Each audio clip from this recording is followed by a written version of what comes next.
अरे कहाँ चले गए तुम सब? पूजा, ओ कविता, घर में कोई नहीं है क्या?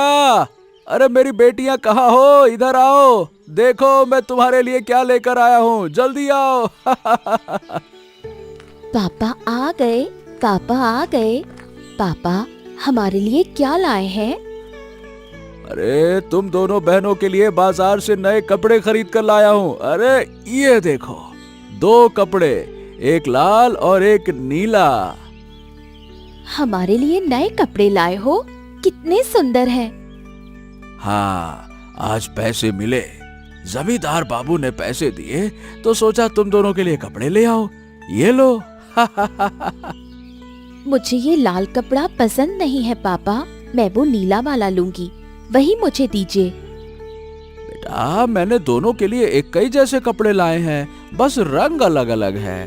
तुम्हारे लिए ये लाल पसंद करके लाया हूँ और कविता के लिए नीला। अगर तुम्हें पसंद नहीं आया तो बाद में तुम्हें दूसरा ला दूंगा मैं। अभी ये रख लो, कोई बात नहीं।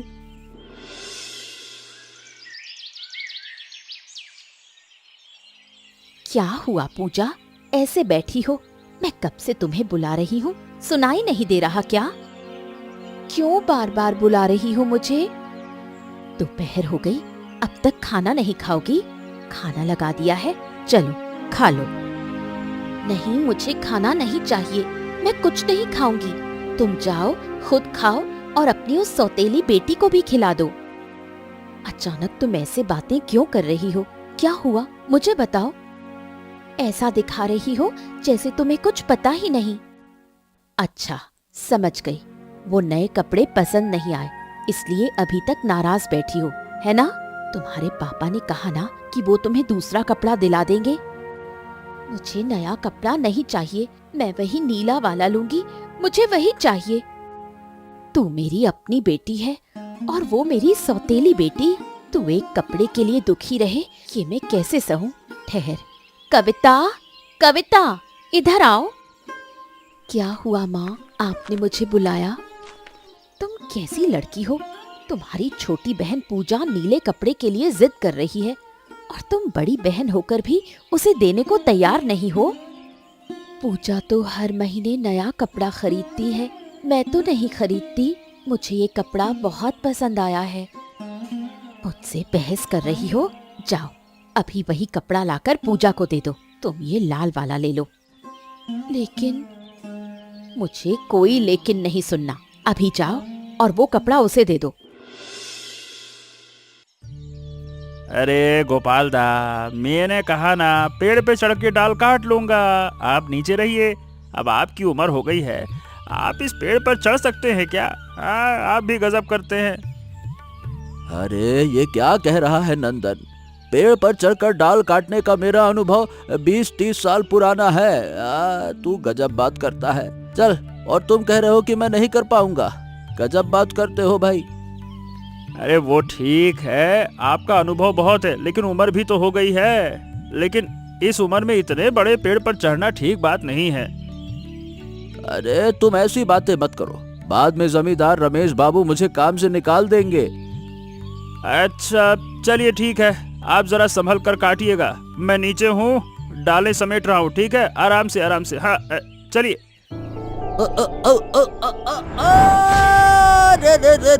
अरे मारे मारे मारे मर गया। अरे बाप रे बाप, मेरा पैर चला गया। अरे रे रे रे रे रे, लगता है मेरा पैर टूट गया। अरे बचाओ मुझे, बचाओ। अरे रे रे रे रे। हाय हाय हाय हाय, गोपाल दादा आप कैसे गिर गए? मैंने इतना मना किया, आपने मेरी एक बात नहीं सुनी। रमेश बाबू इधर आइए, देखिए क्या हो गया गोपाल जी को, जल्दी आइए। अरे क्या हो गया गोपाल को? क्यों हल्ला मचा रखे हो? क्या हो गया? अरे बाबू, मैंने इन्हें बहुत मना किया कि ये इतने बड़े पेड़ पर चढ़कर डाल ना काटे, लेकिन इन्होंने मेरी बात ही नहीं मानी। अब देखिए गिर गए हैं, लगता है पैर टूट गया है इनका। अरे बाप रे बाप, अब यहाँ खड़ा खड़ा देख क्या रहा है? जल्दी से जा डॉक्टर के पास जा, अब पट्टी बट्टी लगवा कर इनको घर छोड़ के आ। गजब आफत हो जाती है, कुछ काम दो तो अपना हाथ पैर तुड़वा लेते हैं ये लोग। जा ले जा इसको। भौजी, ओ भौजी, जहाँ भी हो इधर आओ, जल्दी से आओ। देखो तो, अरे तुम्हारे घर में बहुत बड़ा संकट आ गया। भाऊजी, ओ भाऊजी। ये क्या, मेरे पति को क्या हुआ? उनके पैर में इस तरह पट्टी क्यों बंधी है? अरे बहुत बड़ा हादसा हो गया है। गोपाल दास जमींदार बाबू के घर पेड़ से डाल काटते समय गिर गए, उनका पैर टूट गया। डॉक्टर को दिखाकर पट्टी वट्टी करवा के लाया हूँ, अब संभालिए इनको। क्या कह रहे हो? पेड़ से गिरकर पैर टूट गया? और कुछ हुआ तो नहीं? कहीं और चोट तो नहीं लगी? अरे नहीं, बाकी सब ठीक है, पूरी तरह से इलाज हो गया है, दवाइयाँ भी ले आया हूँ। लेकिन डॉक्टर ने कहा है कि 2 से 3 महीने तक गोपाल दादा चल नहीं पाएंगे और कोई भी भारी काम नहीं कर पाएंगे। जरा संभालिएगा इनको अब। ये क्या कह रहे हो? फिर हमारा घर कैसे चलेगा? वो तो देखिए मैं नहीं कह सकता। जमींदार बाबू अच्छे इंसान हैं, इसीलिए इलाज का खर्च उन्होंने दे दिया। हाय, अब हमारा क्या होगा? अब आप लोग गोपाल दा को अंदर तो लेके जाइए, पकड़िए इनको, संभालिए। अभी इनकी देखभाल कीजिए, आगे जो होगा देखा जाएगा।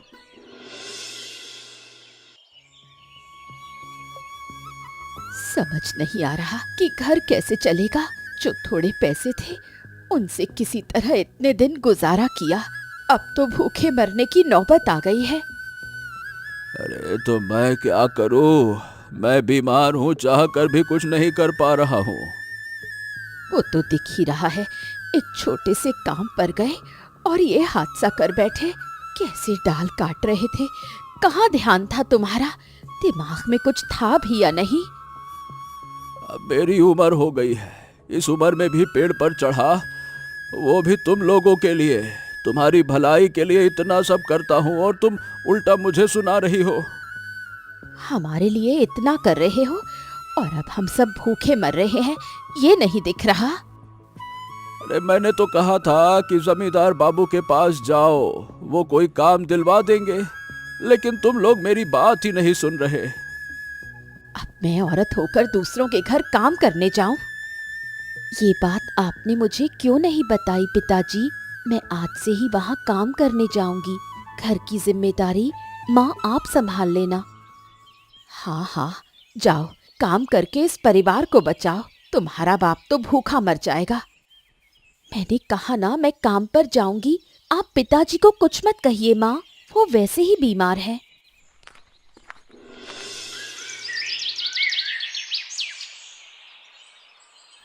जमींदार बाबू, क्या आपने मुझे पहचाना? अरे हाँ हाँ हाँ, पहचान लिया तुम्हें। तुम तो वो गोपाल की बड़ी बेटी कविता हो, है ना? जी जमींदार बाबू, गोपाल मेरे पिता हैं, उन्होंने ही मुझे आपके पास भेजा है। हाँ हाँ हाँ, गोपाल की हालत तो मुझे पूरी तरह से पता है। मैंने ही नंदन को भेजा था उससे बात करने के लिए। गोपाल 2-3 महीने तक काम नहीं कर पाएगा, लेकिन मैं भी इतना समय बैठकर तुम्हें पैसे नहीं दे सकता। पैसे की कीमत होती है भाई। ऊपर से मैंने उसके इलाज का पूरा खर्च भी दिया है, और कितना पैसा दूं? आप कितने अच्छे इंसान हैं, ये सब जानते हैं। आपने इलाज पर इतना खर्च किया, यही बहुत बड़ी बात है। कोई होता तो शायद वो भी नहीं करता। खैर, तुम यहाँ काम कर सकती हो, ज्यादा कठिन काम नहीं है, बस खाना बनाने का काम है। अगर कोई दिक्कत हो तो मुझे बताना। और हाँ, तुम ये सब काम कर तो लोगी ना? ऊपर वाले की मेहर से मैं लगभग सब काम कर लेती हूँ। माँ के रहते जो कुछ सीखा था सब याद है। घर में सारा खाना मैं ही बनाती हूँ। क्यों, तुम्हारे घर में तो तुम्हारी एक और माँ बहन भी है ना, वो कुछ नहीं करती है? वो लोग ज्यादा कुछ नहीं करते, ज्यादातर काम मुझे ही करना पड़ता है। आप समझ ही रहे हैं। खैर, जो भी काम होगा मैं कर लूंगी, बस मेरे घर में कोई परेशानी ना हो, उनका थोड़ा ख्याल रख लीजिए। अच्छा ठीक है, कोई समस्या नहीं, तुम्हें इतनी चिंता करने की जरूरत नहीं है।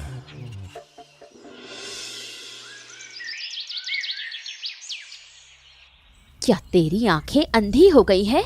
तुझे कुछ दिखाई नहीं दे रहा? क्या हुआ माँ, मुझे बताओ तो सही, यूं ही क्यों डांट रही हो? क्या मैं बेवजह डांट रही हूँ? मैं तुझे इतने दिनों से समझाने की कोशिश कर रही हूँ, लेकिन तू समझ ही नहीं रही। आप पहले ठीक से समझाओ, तभी तो मैं समझ पाऊंगी। जिस दिन से वो कविता, तेरी सौतेली बहन, जमींदार बाबू के घर काम करने लगी है, उस दिन से तेरे पिता हमें प्यार ही नहीं करते। वो अपनी उसी बेटी को ज्यादा प्यार करते हैं। ये तुझे दिखाई नहीं देता? हम तो काम पर नहीं गए, कविता गई है, इसलिए पिताजी उसे थोड़ा ज्यादा प्यार करेंगे ही। अब इसमें क्या किया जा सकता है? कविता को प्यार मिले और हम चुपचाप सह लें। तो क्या आप चाहती हैं कि मैं कविता की जगह काम पर जाऊं? अरे नहीं नहीं, तुझे काम पर जाने की जरूरत नहीं है। मेरे पास एक अच्छा तरीका है जिसमें सांप भी मर जाएगा और लाठी भी नहीं टूटेगी। क्या तरीका है माँ?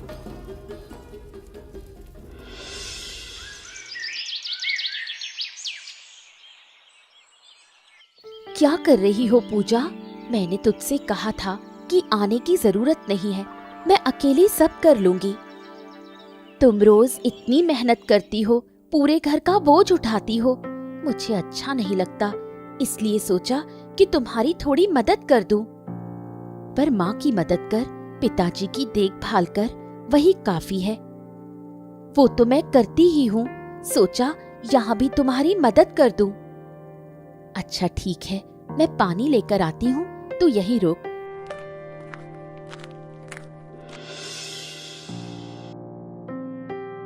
क्या हुआ पूजा, ऐसी क्यों लग रही है?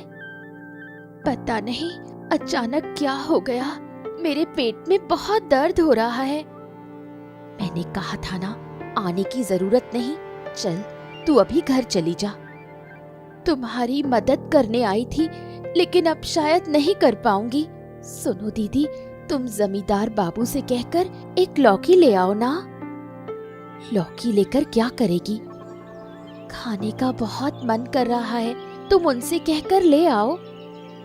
अच्छा ठीक है, मैं ले आऊंगी, तू अब घर जा।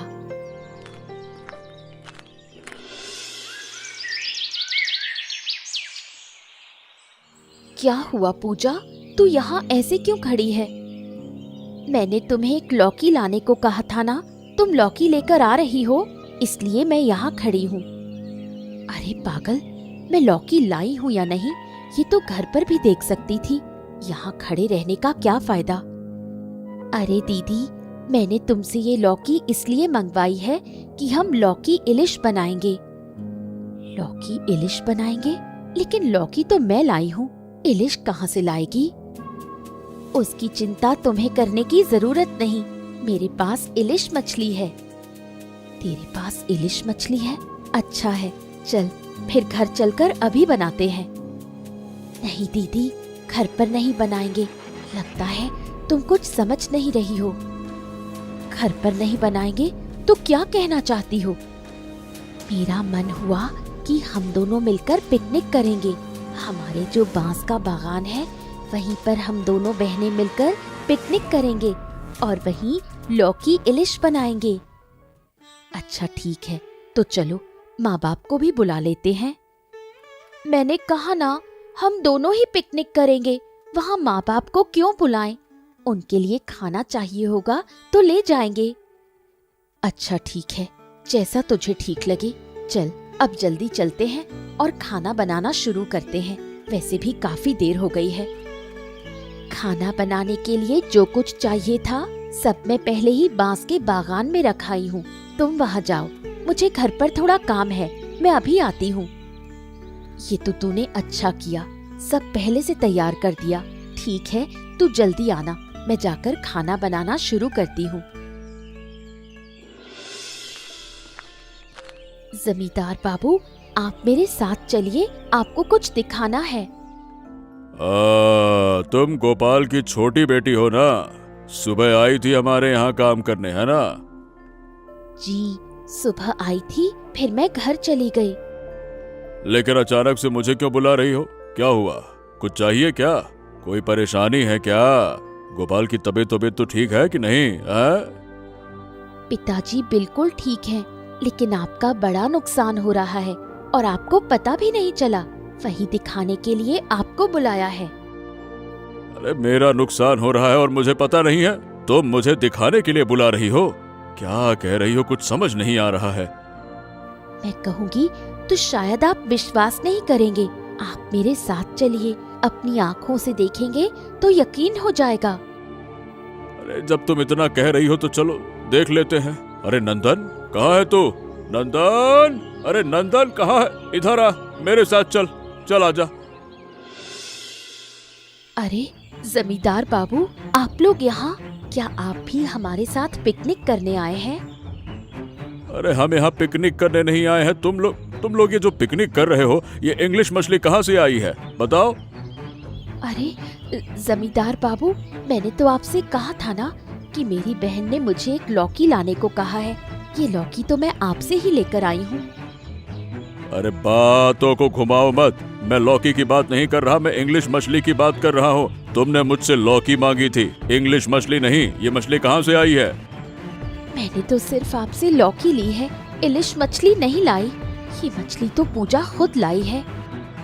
झूठ बोलने की भी हद होती है। पूजा, कहाँ से आई है ये इंग्लिश मछली? पूजा ने तो खुद कहा है कि ये मछली तुमने चुराई है। अरे पूजा, तू चुप क्यों है? तू ही बता कि ये इंग्लिश मछली तू लाई है, मैं सिर्फ लौकी लाई हूँ। जमींदार बाबू क्या कह रहे हैं, समझ नहीं रही। पूजा कुछ बोल, चुप क्यों है? अब मुझे कुछ समझने की जरूरत नहीं है। तुमने मेरे घर से लौकी ली और इंग्लिश मछली चुरा ली, ये साफ दिख रहा है। गोपाल की बेटी होकर तुम ऐसा करोगी, मैंने कभी सोचा भी नहीं था। तुम्हें काम देना ही मेरी गलती थी। चलो अभी गोपाल के पास चलते हैं, मैं कुछ नहीं कहूँगा, वही तुम्हारा फैसला करेगा। चलो। जमींदार बाबू, एक बार मेरी बात समझिए, मैंने कोई मछली चोरी नहीं की, मुझ पर विश्वास कीजिए।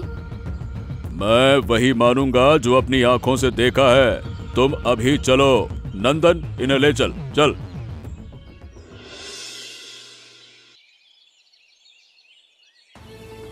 गोपाल, अरे गोपाल कहाँ हो तुम? इधर आओ, अरे जल्दी से बाहर आओ। घर पे हो क्या? अरे जल्दी आओ गोपाल।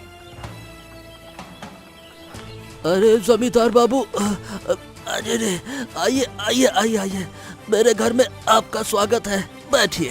अरे कहाँ बैठाऊं मैं आपको? अरे सुनो, कुछ बैठने का इंतजाम करो, जमींदार बाबू आए हैं। मैं यहाँ बैठने नहीं आया, मैं तुम्हारे पास न्याय लेने आया हूँ और ये फैसला तुम्हें ही करना होगा। न्याय? अरे मालिक, आप न्याय करते हैं, मैं कहाँ से? किसके खिलाफ न्याय? क्या हुआ बताइए बाबू। मैं तुम लोगों से इतना लगाव रखता हूँ, तुम्हारे इलाज का खर्चा उठाया और तुम्हारी बात मानकर तुम्हारी बेटी को अपने घर में काम दिया, लेकिन उसी बेटी ने मेरे घर में चोरी कर ली है। मेरी बेटी कविता ने, जो आपके घर काम करती, उसने चोरी की? ये बात मैं नहीं मान सकता बाबू, वो नहीं कर सकती है। आज मैंने उसे रंगे हाथों पकड़ा है। ये देखो इंग्लिश मछली, ये मछली तुम्हारी बेटी मेरे घर से चुरा के लाई है। तुम लोगों ने अपने जीवन में कभी इंग्लिश खरीदी भी नहीं होगी, है ना? हमारे तो 2 वक्त का खाना चलाना मुश्किल हो रहा है, इंग्लिश मछली कहाँ से खरीदेंगे बाबू? तो अब अपनी बेटी से ही पूछो कि कहाँ से खरीदा उसने। बाबू मेरी बात पर विश्वास कीजिए, मैंने चोरी नहीं की, सच कह रही हूँ।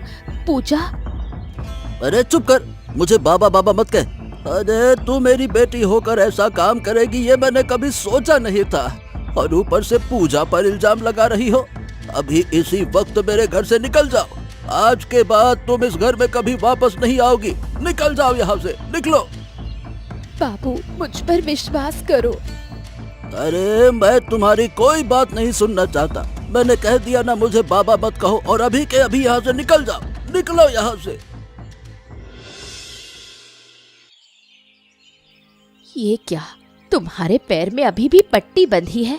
आज तो इसे काटने की बात थी ना। अरे भौजी, डॉक्टर ने फिर से नई पट्टी कर दी है। नई पट्टी? आज तो पुरानी हटनी थी, फिर नई क्यों? डॉक्टर ने जांच करके देखा कि हड्डी अभी तक जुड़ी नहीं है, इसीलिए नई पट्टी करनी पड़ी। और 2-3 महीने तक गोपालदा कोई काम नहीं कर पाएंगे। ये क्या कह रहे हो नंदन? मैं कुछ नहीं कह रहा, जो डॉक्टर ने कहा वही बता रहा हूँ। अच्छा, मैं चलता हूँ। ठीक है गोपाल दा। नंदन ये क्या कह कर गया? अब हमारा क्या होगा? अगर तुम अभी भी काम नहीं कर सकते तो घर कैसे चलेगा? क्या हम भूखे मरेंगे? अरे हड्डी अभी जड़ी नहीं है तो इसमें मैं क्या कर सकता हूँ? अगर तुम लोग कुछ कर सकते हो तो करो। हम क्या करें? क्या जमींदार के पास जाएं? जमींदार के घर चोरी करने के बाद अब फिर वहां जाओगी? वो अब कोई काम नहीं देंगे तुमको। असल में कविता ने वहाँ चोरी नहीं की थी। हमें लगा कि तुम कविता को ज्यादा प्यार करते हो, इसलिए हमने उस पर झूठा इल्जाम लगाया। तुम इतना घटिया काम कर कैसे सकती हो? उस समय कर बैठे, लेकिन अब अपनी गलती समझ आ रही है। चलो अब जमींदार के पास जाकर सच बता देंगे और कविता को ढूंढकर उससे माफी मांगेंगे। मेरी बेटी निर्दोष थी, ये साबित करने के लिए मुझे वहां जाना ही होगा। तुम लोगों ने इतना बड़ा घृणित काम किया है, अब उसे स्वीकार करने आए हो? हमसे गलती हो गई जमींदार बाबू, कृपया हमें माफ कर दीजिए। हमें यहाँ कोई काम दे दीजिए। तुमने मेरे साथ अन्याय नहीं किया, बल्कि कविता के साथ किया है। माफी मांगनी है तो कविता से मांगो। कविता कहाँ गई है? हमें नहीं पता। मैं सब जानता था। जब पूजा ने मछली छिपाई थी, मैंने खुद देख लिया था। तुम लोग हमेशा कविता के साथ अन्याय करते रहे, इसीलिए मैंने उसे अपने पास रख लिया। दीदी, मुझसे गलती हो गई, मुझे माफ कर दो। मैं तुम्हारी छोटी बहन हूँ, मैंने गलती की है। क्या तुम मुझे माफ नहीं करोगी? जमींदार बाबू, मैंने सबको माफ कर दिया है। पूजा मेरी छोटी बहन है, मैं उससे नाराज नहीं रह सकती। तुमने माफ किया तो मैं भी माफ करता हूँ, लेकिन अगर तुम्हें अपना घर चलाना है तो सावित्री और पूजा, तुम दोनों को यहाँ काम करना होगा। काम करोगी तो पैसे मिलेंगे, उसी से घर चलेगा और कविता यहीं रहेगी। उसकी सारी जिम्मेदारी मैं लूंगा। ठीक है जमींदार बाबू, हम यहाँ काम करके अपना घर चलाएंगे। बताओ दोस्तों, लौकी इलिश कहाँ पकाई थी मैंने? ऐसे ही और मजेदार कहानियां देखने के लिए हमारे चैनल को सब्सक्राइब करना मत भूलिए।